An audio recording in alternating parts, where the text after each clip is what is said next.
This is the Fukushima Daiichi nuclear power plant, operated by Tokyo Electric Power Company. Decommissioning it will likely take some 40 years. The long journey has just begun.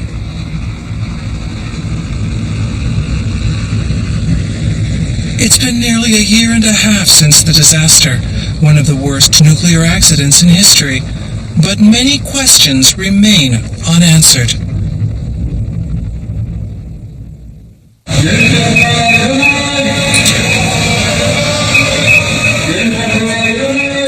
In mid-July, citizens staged one of the largest demonstrations in the country's history to protest against nuclear power. I want to know why the government has allowed a nuclear plant to resume operation without confirming it's safe. Distrust has reached new heights. What caused the accident? Was it unavoidable?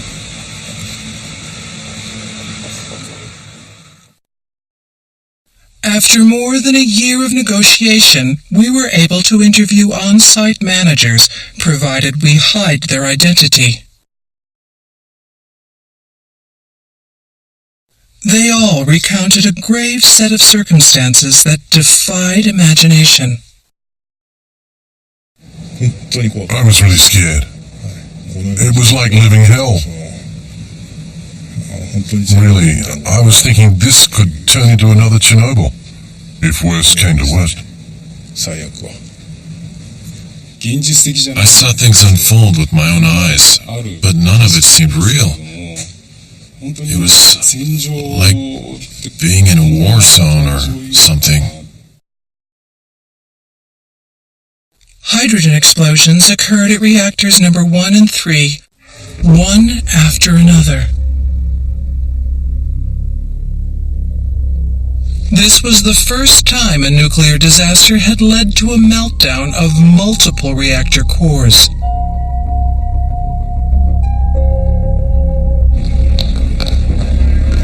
We interviewed over 300 people who dealt with the accident.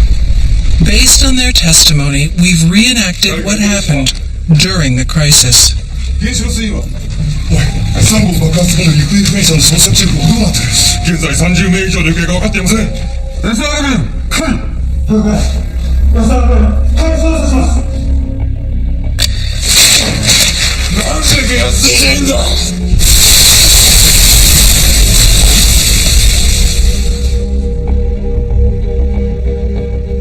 Our investigation revealed an unexpected fact that made the aftermath of the accident worse.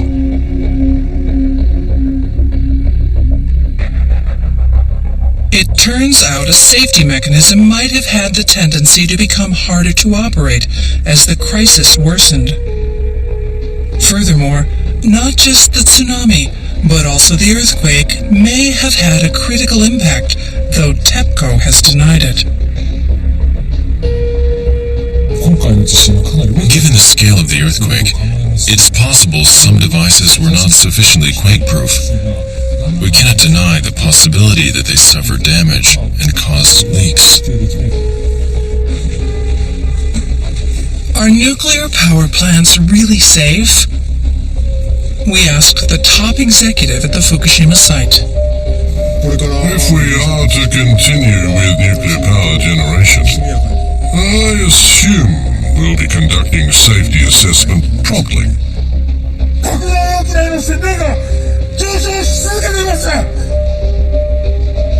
One after another, 3 reactors at the Fukushima Daiichi nuclear power plant experienced core meltdowns. We'll focus on what caused the chain of failures. The Fukushima accident led to the shutdown of all the nation's reactors. But the Kansai Electric Power Company has restarted reactors number 3 and 4 at its Oi nuclear plant. The government has confirmed their safety.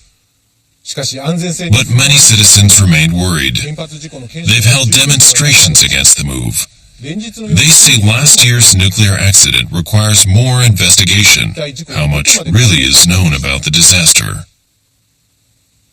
On March 11, 2011, the Fukushima Daiichi plant was hit by an unexpectedly large tsunami.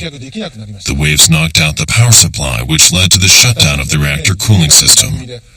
Our program cast a spotlight on reactor number 1. We pointed out the poor understanding of an important cooling device played a decisive role in the crisis. Let's review the accident. The first hydrogen explosion occurred at the building housing reactor number 1. It happened after the meltdown, which took place about 10 hours after the earthquake. In this program, we'll look at reactors 2 and 3. The temperatures in these reactors were under control for a while after the tsunami. There was sufficient time to take action, and the staff should have known what they needed to do. So why couldn't they prevent the meltdowns and the release of huge amounts of radioactive substances? To find the answer, we met often with TEPCO workers who tackled the crisis at the site. We discovered that both the utility and government authorities continue to ignore a crucial problem related to nuclear safety. We'll first look at reactor number 2. Unlike the buildings housing reactors 1 and 3, this building didn't experience a hydrogen explosion. It looked quite normal, and yet reactor 2 was in the worst condition of the 3.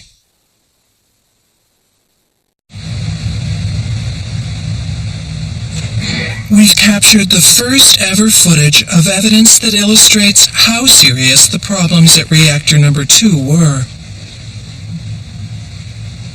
Contaminated water that leaked from the reactor after the core meltdown is in these containers.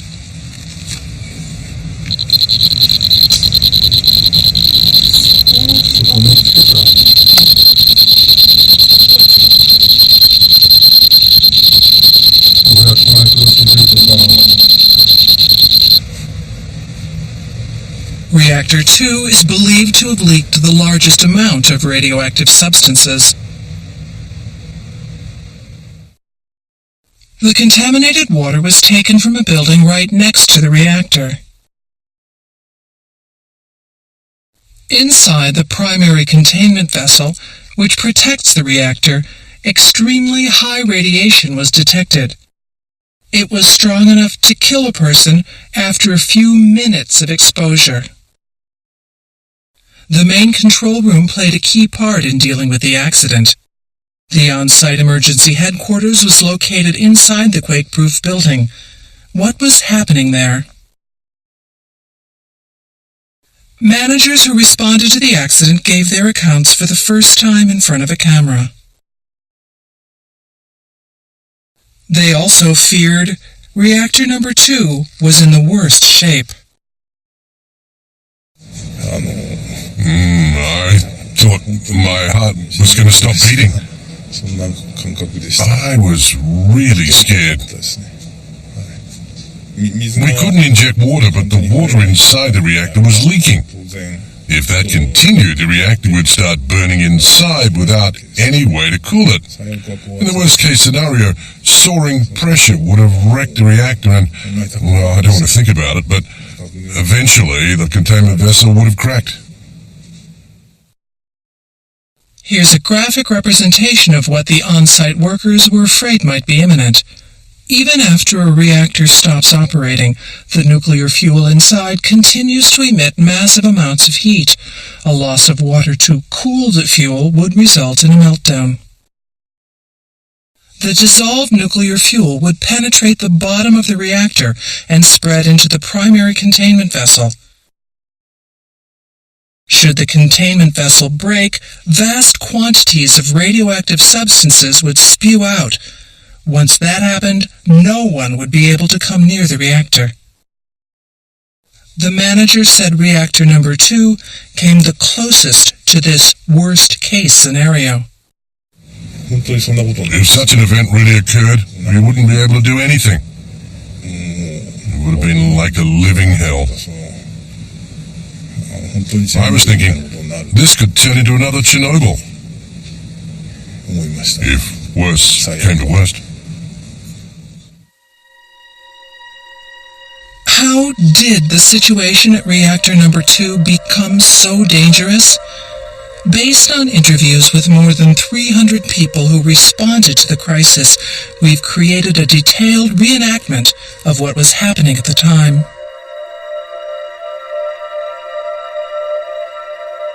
On March 14th, 3 days after the earthquake, a hydrogen explosion blew apart the building that housed reactor number 3.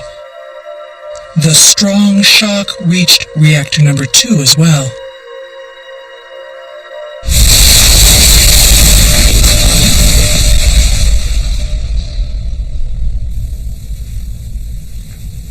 Darkness surrounded operators wearing masks and protective suits. Reactor number 2's cooling system was still operational at this point.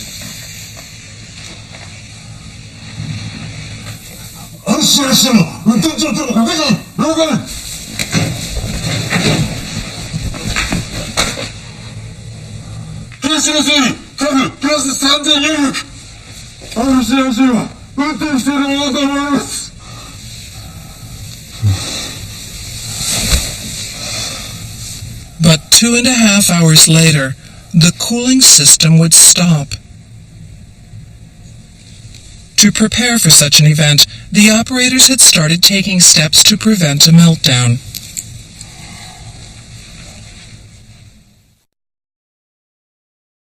Once the cooling system stops, the water level inside the reactor drops rapidly. If the water is replenished through the water inlet, a meltdown can be avoided. But the pressure inside the reactor is extremely high, 70 atmospheric pressures. So the reactor needs to be decompressed to let the steam out first before water can be injected. But how can that be achieved?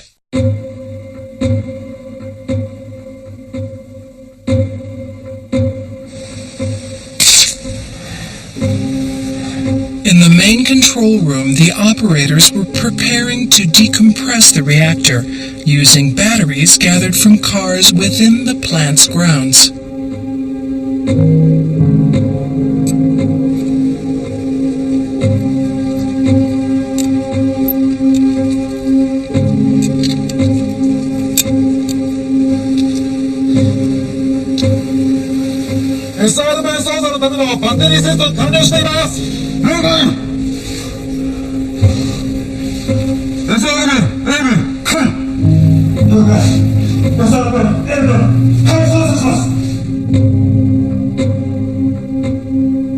Safety relief, or SR valves, are used to release steam from a reactor when the cooling system breaks down.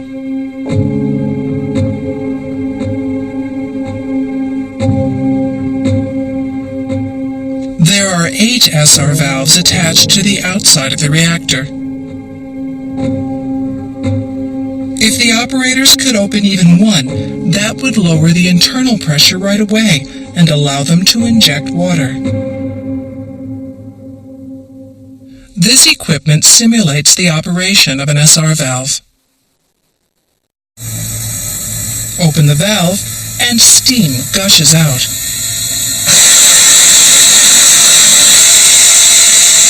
After about 20 minutes, the pressure is low enough for water to be injected.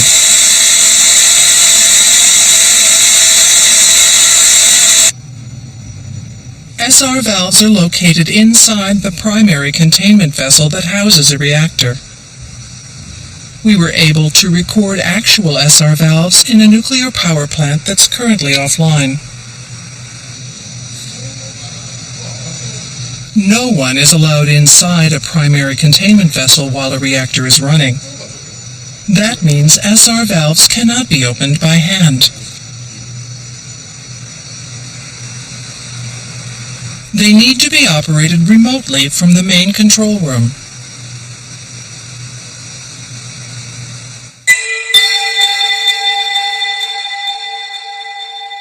Normally, The operator turns a lever in the main control room. The light changes from green to red, and an SR valve opens. But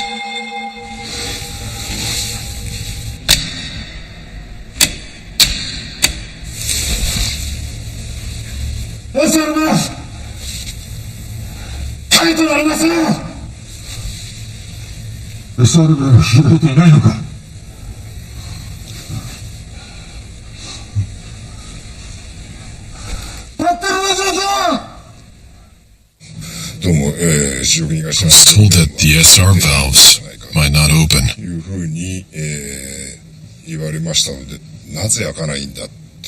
And I remember panicking, wondering why they wouldn't open. I felt like I had a big block of lead sitting in my stomach.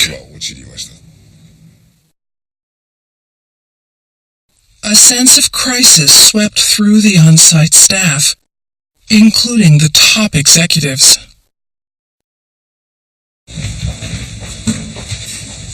Masatoshi Fukuda led the crisis management efforts at reactors 1 through 4. He, too, wondered why the SR valves wouldn't open. They'd been operable before. We were gripped by a sense of urgency. If we couldn't lower the pressure inside reactor 2 and go to the next step, meaning if we couldn't cool the reactor, that would have triggered a horrific situation. Massive amounts of radioactive materials could have leaked outside. So I'm sure everyone was trying to think of a way to decompress reactor 2 and inject water.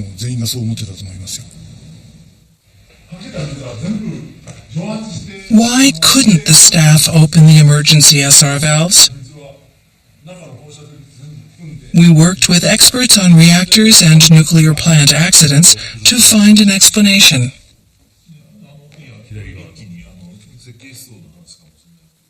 I think such a severe accident could have been avoided. SR valves are key to preventing a core meltdown. Why didn't they open? That's an important question. The experts focused their attention on the SR valve structure.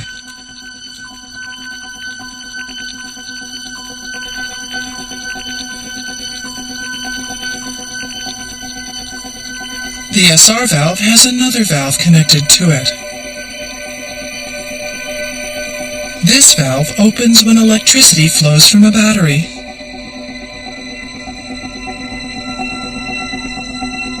Then, nitrogen is released and pushes the SR valve up from below.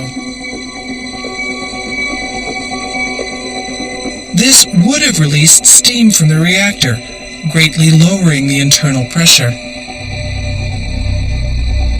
Where was the hidden problem with this mechanism?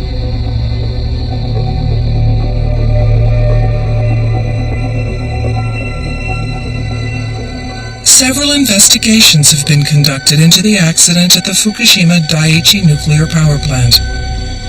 But none of their results highlight the structure of the SR valves on reactor 2.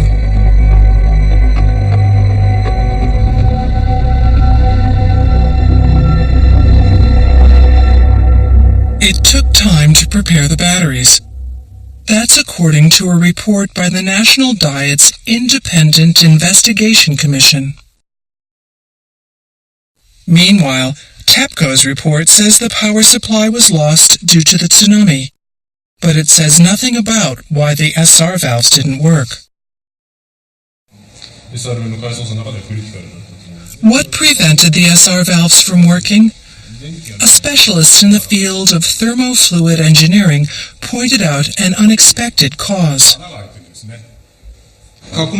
If the pressure stored in the primary containment vessel, the pressure within the SR valve wouldn't be sufficient to force the valve open. It could only open if there were a certain level of difference between the air pressure in the valve and the pressure in the containment vessel. Once the cooling system stops, the temperature inside the reactor immediately starts to rise. This increases the pressure in the primary containment vessel and keeps the SR valves from opening.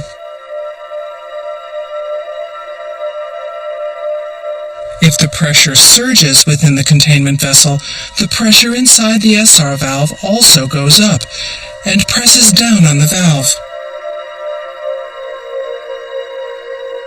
Unless the force of the nitrogen within the valve increases, the pressure from above will keep the valve from opening.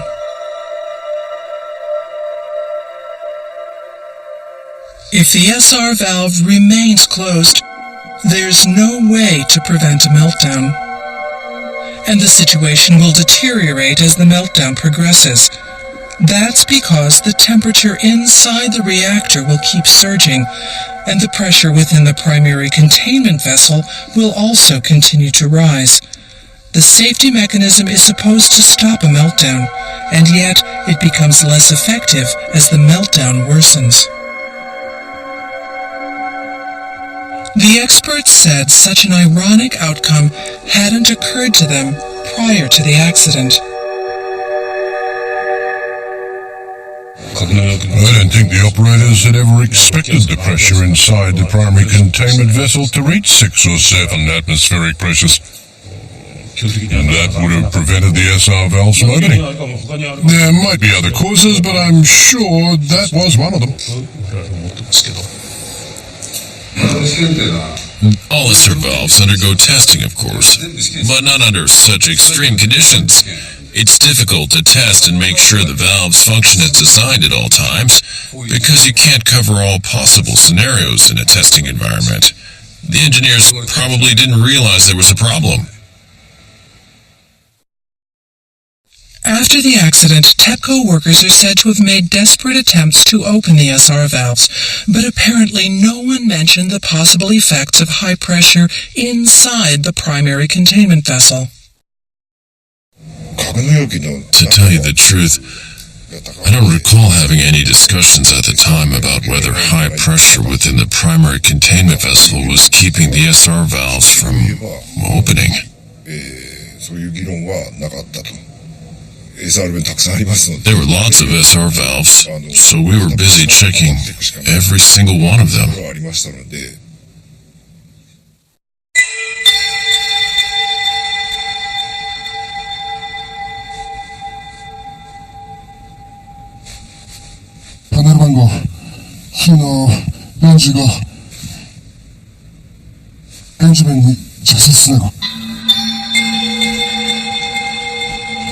The operators in the main control room were trying the 8 SR valves one by one.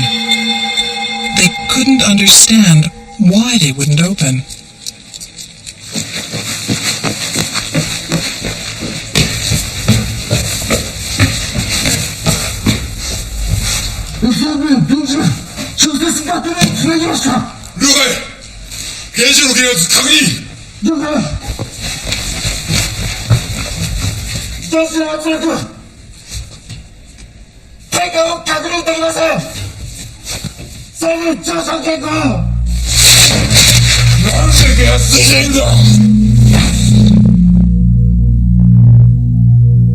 The expert simulation for reactor number 2 suggests that melted nuclear fuel penetrated the bottom of the reactor at 8:15 p.m. on March 14th.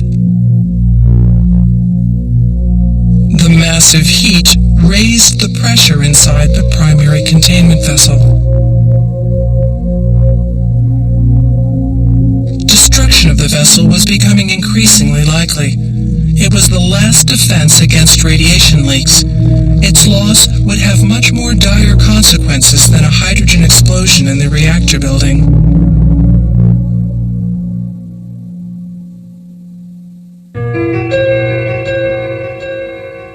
At reactor number 2, a meltdown was in progress. The operators were about to execute a last resort process called a vent. It was the only way to protect the primary containment vessel and prevent a massive release of radioactive substances.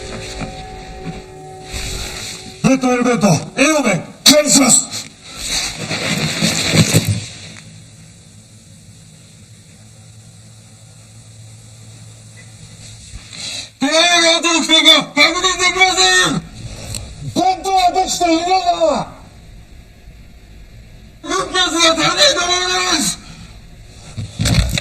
2機、シーナの作業室、ベントできていません。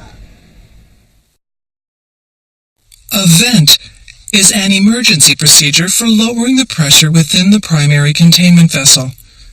When a meltdown occurs, pressure surges in the containment vessel, and a vast amount of radioactive substances pile up inside. To prevent the built-up pressure from destroying the containment vessel, a vent may be performed to release some of the internal gas from the reactor building.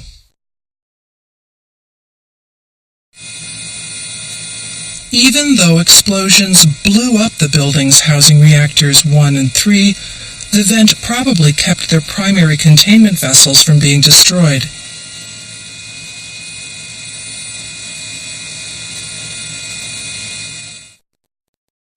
But for some reason, the vent wouldn't work for reactor number 2.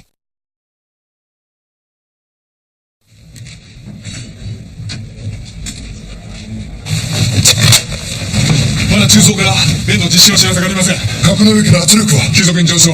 現在700キロパスカル。さらに格納容器内の線量も上昇。FP が格納容器内に溜まっています。ベッドを急ぐしかない。了解。了解。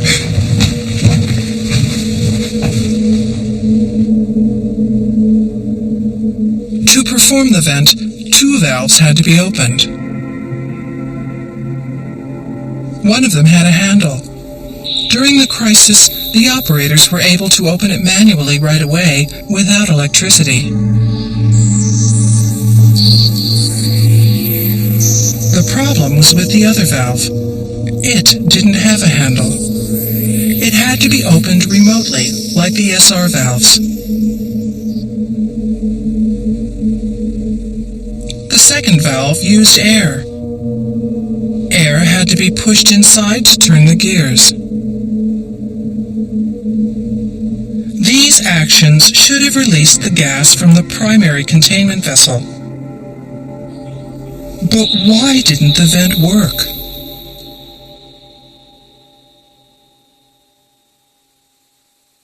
The on-site staff suspected that not enough air was being injected.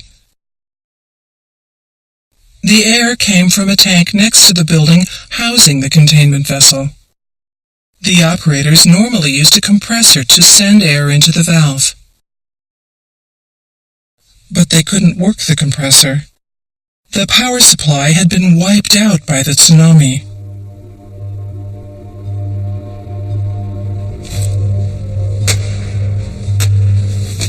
So they decided to try a different approach.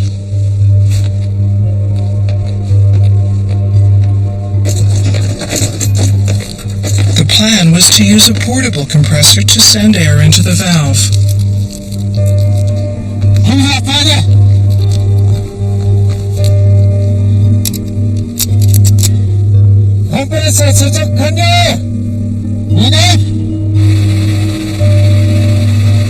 This should have opened up the valve to release the pressure inside the containment vessel.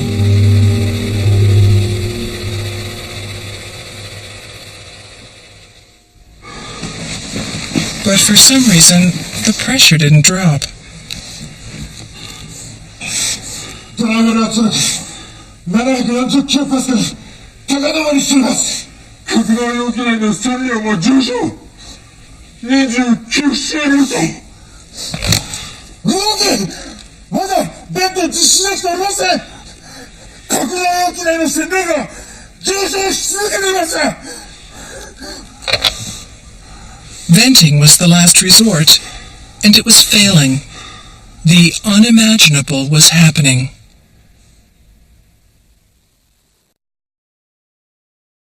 The worst-case scenario began to loom large in the minds of the responders.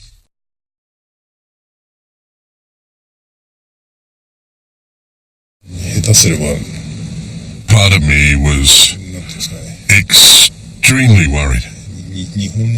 I thought that the situation could end up ruining the whole country.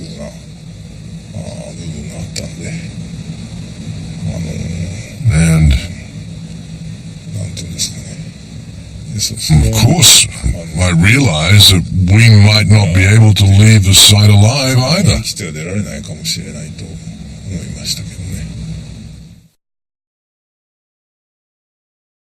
Why wouldn't the valve open, despite efforts to pump air inside? NHK obtained this footage of ductwork in reactor number 5. It's just like the system used to supply air to the valves at reactor number 2.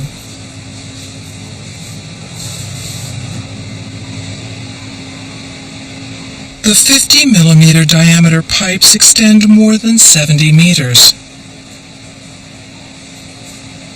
Cracks or gaps in the piping could prevent air from reaching the valve.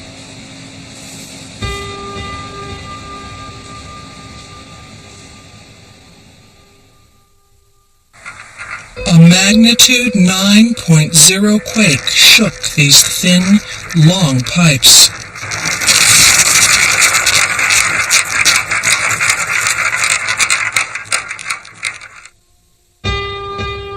The quake intensity recorded at reactor number 2 was 25% greater than it had been designed to withstand.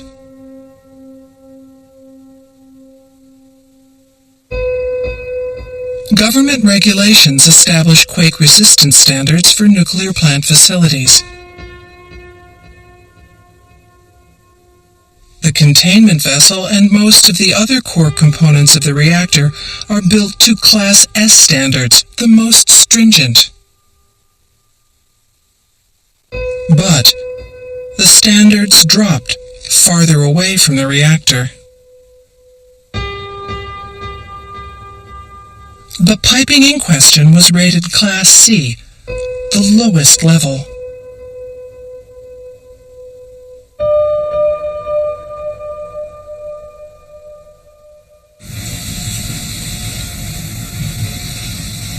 Naotaka Takamatsu analyzes how earthquakes affect nuclear power stations.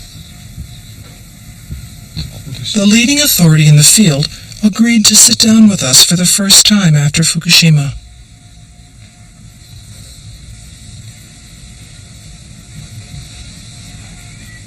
Given the extreme force of the quake, I can't rule out the possibility that it damaged some of the piping. That might have caused air to leak out, disabling the vent as a result.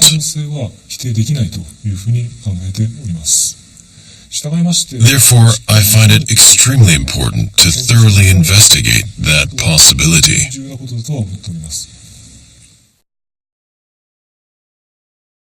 TEPCO's investigators said in their report that few facilities were found to have been damaged by the quake. That includes those built to lower standards of quake resistance.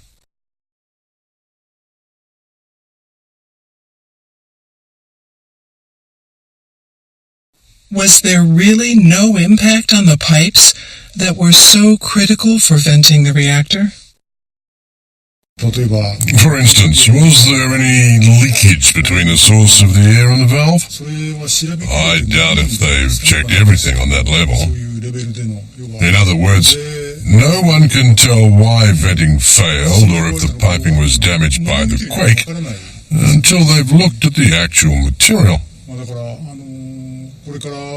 So that's one of the things I think will be done expeditiously if we are to continue to operate nuclear plants.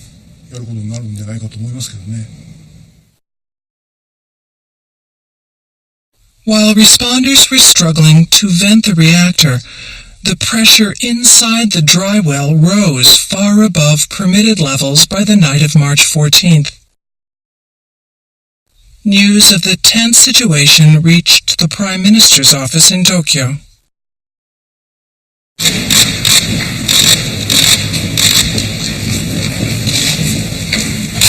We will overcome this crisis at all costs. At this stage, then Prime Minister Naoto Kan went to TEPCO headquarters to speak with the management.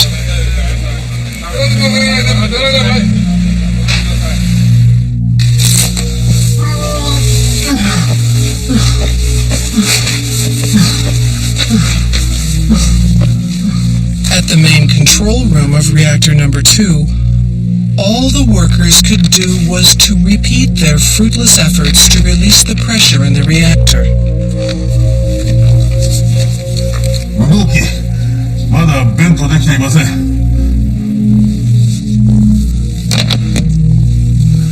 どうにかしてベントを。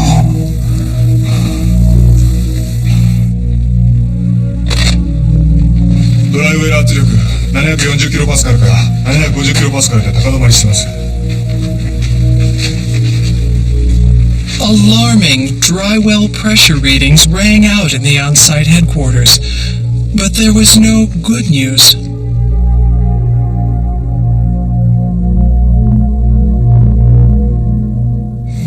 As I was hearing the readings, I felt myself plunging into total despair. After all, listening to the reports was all I could do, even though I knew everyone was working as hard as they could. Then at 6 a.m. on March 15th,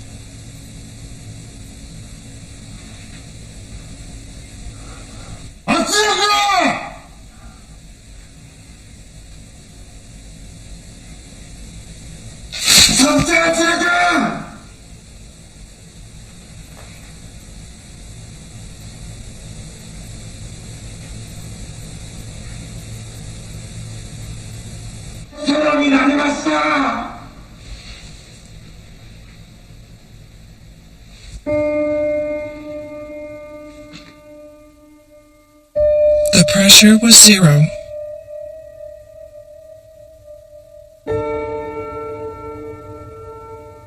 Frontline workers thought part of the primary containment vessel had been destroyed, releasing a massive amount of radioactive material.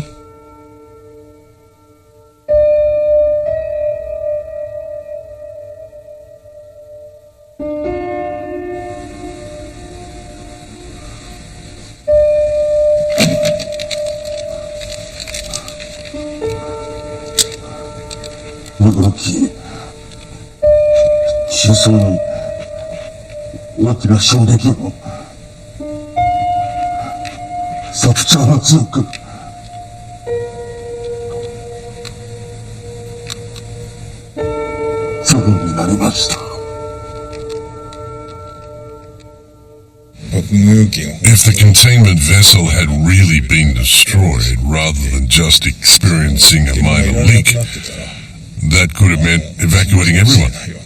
Could have been fatal for those of us on the front lines. And that's what crossed my mind. What had happened to the containment vessel? More than a year later, no one seems to know. But an enormous amount of radioactive fallout was likely released after 6 a.m. on March 15th. This photo offers evidence. Of all the radioactive releases following the Fukushima crisis, this one caused the greatest damage to residents. The memory will stay with me for the rest of my life. After more than a year, it still haunts me. I even have nightmares.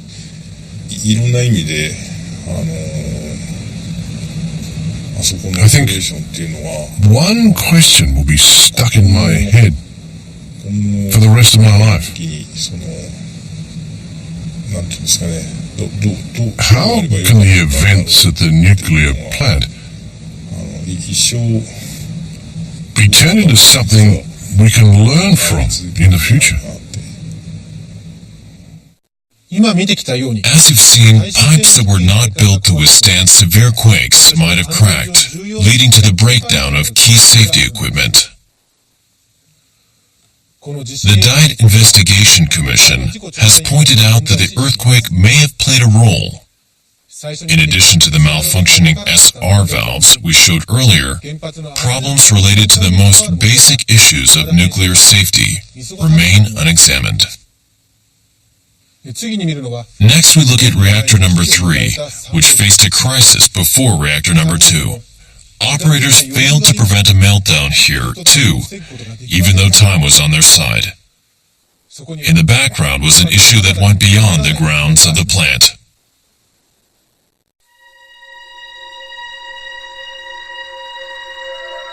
After the accident, reactor number 1, reactor number 3 experienced a core meltdown and hydrogen explosion.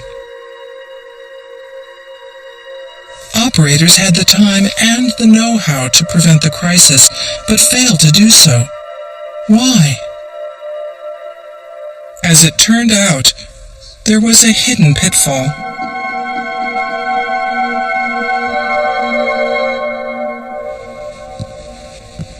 This was reactor number 3's main control room 32 hours before the hydrogen explosion.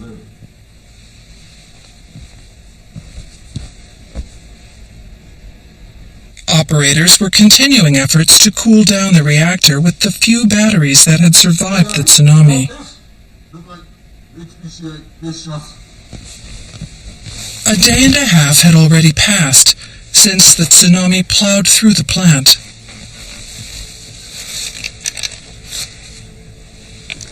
It was just a matter of time before they would run out of batteries.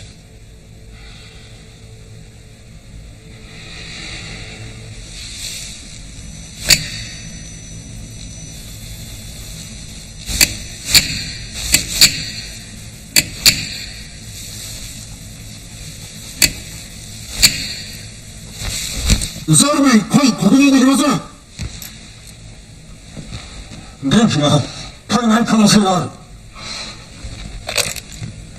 3号機、SR弁、回送作不能、電圧できません。バッテリーの残量がないものと思われます。At the onset of the crisis, TEPCO had arranged for batteries to be delivered to the Fukushima Daiichi plant. The self-defense forces delivered 2-volt batteries, which are often used at power plants.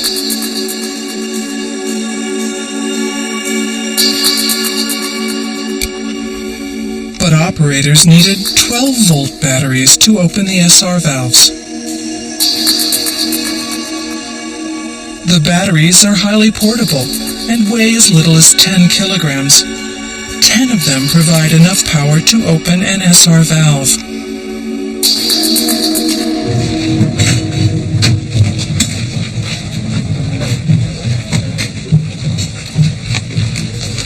At the quake-proof building, workers were procuring emergency supplies.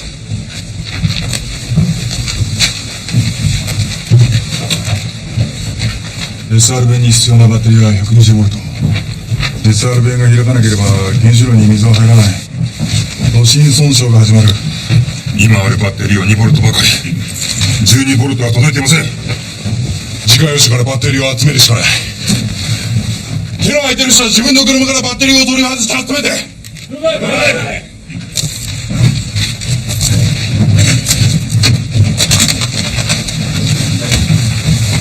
こちらは免震重要棟。今自動車用の12ボルトのバッテリーを収集中。集まり次第中枢に届けます。Why didn't the operators get the batteries they asked for? During the early hours of the crisis, TEPCO found it hard to keep up with requests for emergency supplies. A senior official in charge of procurement at the time says his team wasn't able to prioritize the request for 12-volt batteries. The people responding to the crisis needed all kinds of things. We were trying to juggle all of the requests at the same time, trying to get them delivered as quickly as we could. We didn't have time to prioritize. We just tried to grab whatever was on the list regardless of quantity. I believe we're in a situation where screening each request according to priority was very difficult.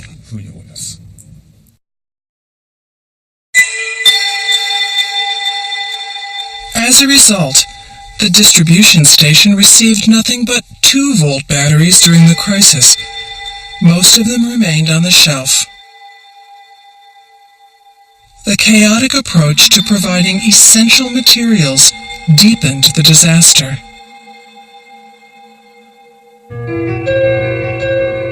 At Fukushima Daiichi, workers were still without the batteries they needed to prevent a meltdown. Rising radiation levels compounded the problem.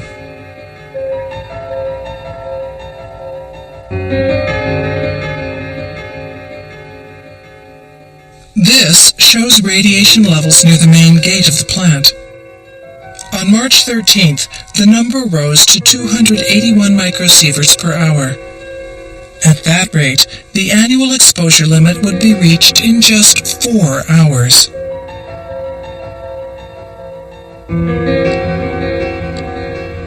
Without the batteries they desperately needed, the operators were driven into a corner.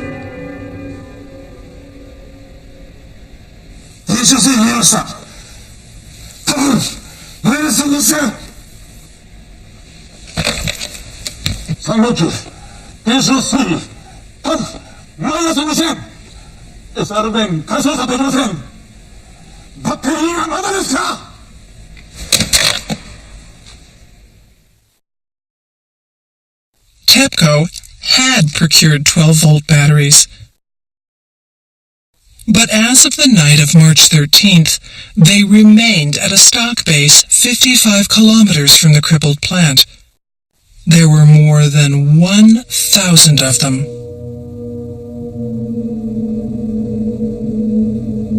These are photos of supplies at the base. Small pumps and generators were also stranded there.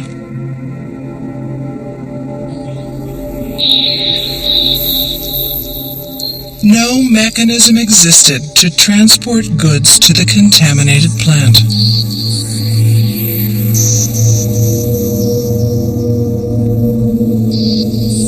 The workers at the plant felt that, without the proper support, preventing a meltdown was impossible.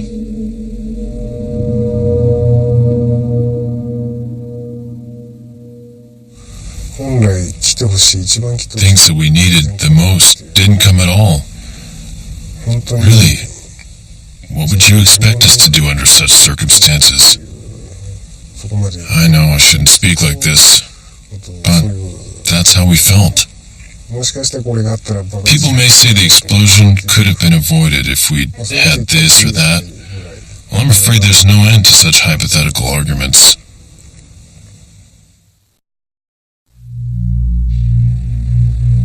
Japan lacked a system to deliver necessities to nuclear plants contaminated with radiation.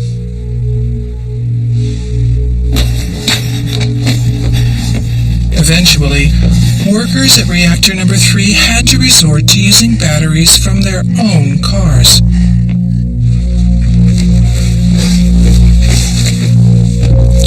Six hours had already passed since attempts to cool the reactor failed.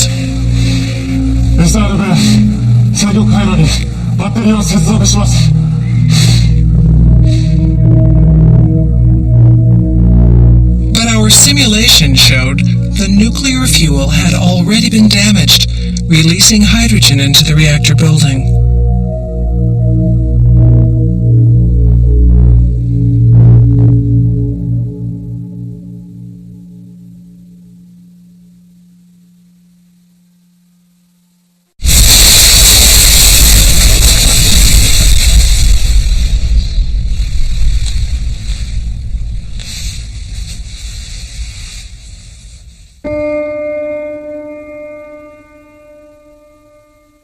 During the Fukushima crisis, 3 reactors melted down in succession.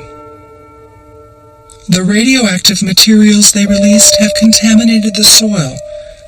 More than 160,000 residents are still unable to return home. Again, I believe those operators responding to the crisis on the shop floor. Well, they did their best. Yet, given the consequences presented, I'd say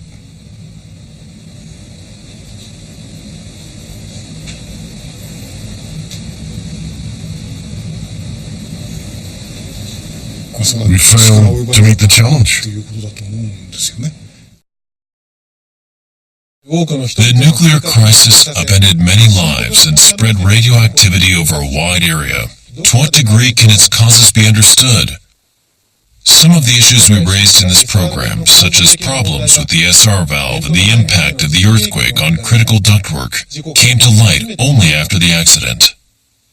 Earlier this year, we said that the idled nuclear reactors shouldn't be restarted until we thoroughly understand what caused the Fukushima crisis. But some of those reactors are going back online. The government insists that stress tests and emergency safety measures ensure a Fukushima-like accident will not happen again. But is that really the case? Even if a plan is well designed, it might not work as expected. What would they do then? Specific safety plans have yet to be verified, including off-site support systems.